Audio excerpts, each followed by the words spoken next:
Hai guys, Assalamualaikum warahmatullahi wabarakatuh. Ketemu lagi dengan saya Windita Giri Fitriani. Di video kali ini saya akan mereview tentang trade-off theory.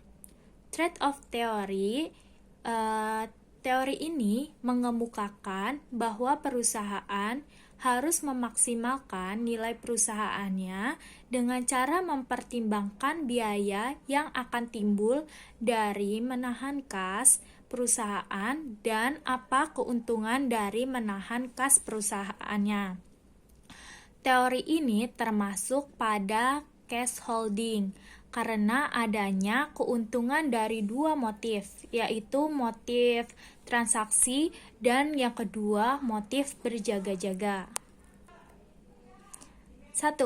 Transaksi motif. Transaksi motif yaitu perusahaan akan lebih mudah bertransaksi dengan memiliki keuntungan karena perusahaan tidak perlu melikuidasi asetnya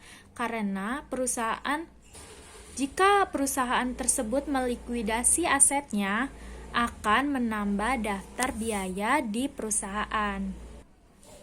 Contoh kemudahan dalam transaksi ini yaitu jika kita memiliki cukup cadangan kas di dalam perusahaan, maka keadaan apapun jika masih ada aset atau cadangan kas, maka akan tetap bisa melakukan transaksi-transaksi ataupun membayar hutang-hutang pada perusahaan terhadap vendor. Yang kedua, motif berjaga-jaga.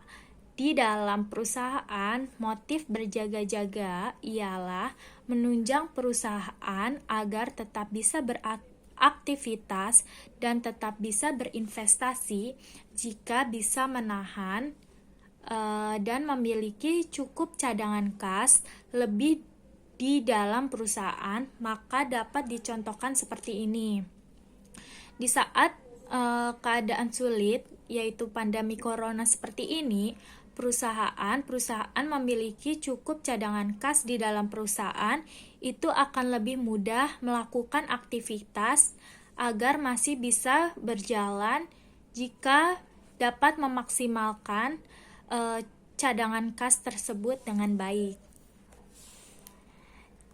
Jika perusahaan bisa menahan kasnya dibandingkan menginvestasikan pada suatu proyek yang dapat memberikan suatu keuntungan, manfaat dari menahan kas adalah untuk menunjang kegiatan transaksi operasional perusahaan serta menghindari perusahaan dari kesulitan keuangan. Selain itu, manajer dalam perusahaan juga harus bisa meminimumkan biaya yang harus dikeluarkan untuk mengkonversikan aset menjadi kas.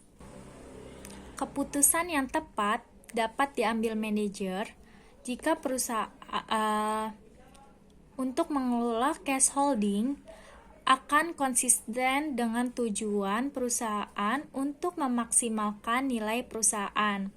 Perusahaan juga harus mengatur cash holding perusahaan agar lebih manfaat yang dapat diperoleh seimbang dengan biaya harus dikorbankan perusahaan untuk menahan kas tersebut.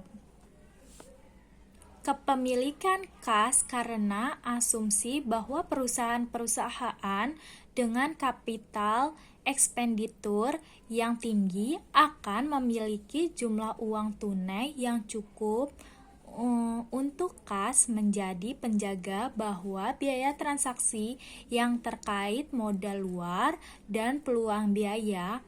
Maka ketika suatu perusahaan memiliki rencana untuk melakukan investasi yang besar, maka perusahaan akan menyediakan cadangan kas untuk menjadi penjaga kelangsungan pengerjaan perusahaan tersebut.